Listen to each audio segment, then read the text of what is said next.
Hi. Oh, my name's Erin. I'm a really big fan, and I'm really excited to see both of you. I'm a little stressed because I feel like I could ask about, gun violence. I could ask about anti-Semitism on campus, but I feel like with an opportunity like this, I would really appreciate some personal advice. I'm here at the University of Pittsburgh as a social work major, and I'm really passionate about it. However, I have found that I'm leaning a little bit more Republican, and I feel like I come at a standstill with that. And I really just want to get your advice moving forward for myself. There's some obvious things I think you can think that would conflict, obviously. I guess that's kind of my question. What advice do you have for me as a Republican aspiring social worker? What would conflict? I don't know, how to say it properly. I think I can help.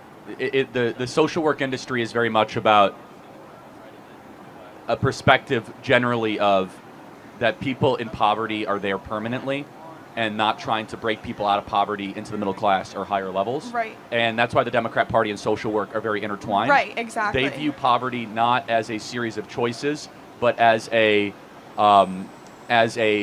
station in life that is immovable, largely. Right. Is that fair to say? That is fair to say. That's why my personal focus is on the children in underprivileged communities, because I personally feel like they don't choose to be put in that position.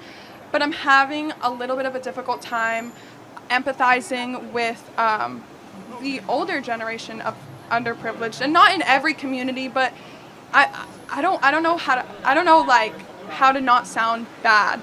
I know you are great at not sounding bad when you say stuff, but I don't want to say something that'll get me in trouble. Well, here's one way to look at it. And Charlie, that was helpful, actually. The Great Society from Lyndon Johnson. It was a series of policies that were designed to help underprivileged communities. Right. They hurt the very people they were supposed to help. How? Well, the reality is it created dependence on government. So you have a lot of single mothers, for example, that are paid more money not to have a man in the house than to have a man in the house because of the way the math of these aid programs What work. do you mean? Well, often the way the math of the aid is calculated is if you have an earning husband in the household, that actually causes you to disqualify for forms of federal aid that were designed to help you. Right. But actually, the best way to get kids in your own household ahead is in a two-parent household, because if you're raised in a two-parent household, you're less likely to end up in jail, less likely to end up in poverty, more likely to graduate from high school. So one of the ways that, if you're asking for advice, I would say for the people around you, even who might lean left, you can recognize their intentions come from a good place. Absolutely. But the policies of their leaders have actually betrayed the very people they were supposed to help. And you can let them know, because I believe this is genuinely true. Not just the Republican Party, but our conservative movement. We care about lifting people up from poverty. We just care about actually doing it rather than talking about it. That's what I would say. The other thing I'll say is that we as conservatives believe that if you're in poverty, it's largely because of values, not because of lack of stuff. Like what values? Not saving money. Spending all of your money in your paycheck as you get it, for example. Abandoning your spouse after impregnating them. Not spending all of your money on alcohol and drugs and instead opening a 401k. So values are the number one predictor of entering the middle class. And there's a great book called Life at the Bottom. You should read it, by Theodore Dalrymple, who's a social worker in the United Kingdom. It's called Life at the Bottom, where he got into social work because he wanted to help people, and he realized it was not a lack of stuff. It wasn't lack of housing, lack of food stamps. It was that their value system was one that kept them poor.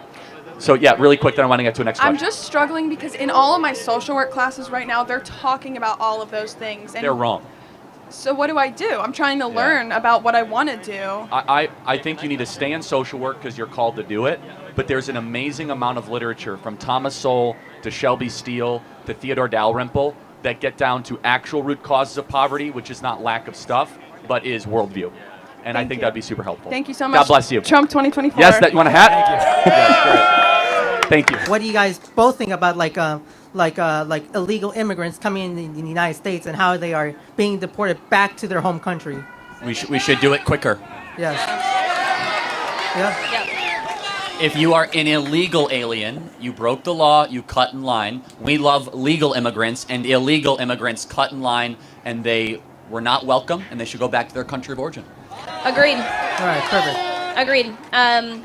I want to make it very clear that Donald Trump is actually pro-immigration, pro-legal immigration. He made it easier for my husband, who's an immigrant, to enter into this country because he vacated nationwide the mandate that required legal immigrants to get the COVID vaccine to obtain a green card. So he made it easier for my legal immigrant husband to be a resident in the United States. Perfect. Thank you. Thank you very much, both. Would you identify yourself as ultra-conservative? Ultra MAGA conservative. Okay. How about that? Awesome. So, I would say that I'm pretty moderate. Both sides hate me, and I'm fine with that. I was just wondering if there was some kind of left idea or left policy that you agreed with, or if there was a policy that Trump has put in place that you disagree with. Yeah, I'm not crazy about Canada being the 51st state, just because we already have enough libs in this country. So, an idea of the left I agree with. Yeah, I'd have to think about that. I mean, if a true liberal is anti-war, then I agree with them on that. Because I tend to be anti-foreign involvement rather radically. Okay. And then I have a second question. I see you all the time on social media, watch your videos, and I've never heard anybody ask this question. What do you think? Do you think that trans people should be in our military? Absolutely not. How do you feel about being called a fascist? I don't care being lied about. Why is it a lie? Because I'm not a fascist. I believe in a free society. Let me ask you, who's the fascist? The guy that's smiling in the sun, or the 500 people barking trying to prevent me from speaking? I think I see reason with Charlie, when he says your worldview determine, why you're poor and why you're not poor. You understand? Sometimes when you are being born in a certain kind of environment, you understand, you feel you are being limited because of your environment. That is it. It depends on how you see things. And if you don't break out from that mindset, you remain poor. You get? So it's for you to know that, okay, what this person is doing, you're not limited. You can also do the same thing. That is what differentiates you from the person that have a low worldview or see things in a negative way, and you yourself. Two people can see a particular thing, and one person is looking for solution, another person is looking for is seeing how the system has brought him down. That is how we all see things, and it depends on your mindset. If you take your mindset away from that negativity and try to look for a way to better yourself. I've seen two people born in the same family, and one is looking for opportunities, trying to meet the right people, trying to connect with people that matters, trying to change their story, change the mindset, or think for their future generation, how they will escape poverty. Another person is like, oh, okay, I was born here, so this is how it's supposed to be. I can't do anything about it. It depends on how you think. And I think there's a certain video I was watching that this black guy, I think the guy is in Tony Point, USA. He was talking to a student. He was like, we are both black. What can you do that I can't do? I took student loan. I've been able to pay back. I do this. I've been able to put my life in the right track. So what makes us different? The guy he was talking to was like, yes, I have a GPA of 4 point something, but many people don't have the opportunity that I have. And then he was like, it depends on how they see things. You understand? If you, as a student, can take loan to pursue a course that you believe in, and you believe you get employment after school, you are taking yourself away from where those people are seeing themselves. You understand? Because so many people would have wanted to do it, but they feel like, nah, because I was born in the hood, I have to remain in the hood. This. But no, when you think of a positive way out of it, that's what differentiates you from that person. So I agree with Charlie. The last video is the Charlie I know, the Charlie that gives you the way you bring it back to him. If you call him a fascist, he would give you the kind of answer you want. You understand? But I think the other guy that said, is it right for gay to be part of the military? I think people that are confused on their agenda need to fix their acts, because you can't be born a man and choose to be identified as a woman. That means you are not mentally stable. And I don't think you should be part of people that are holding weapons, going to defend their country.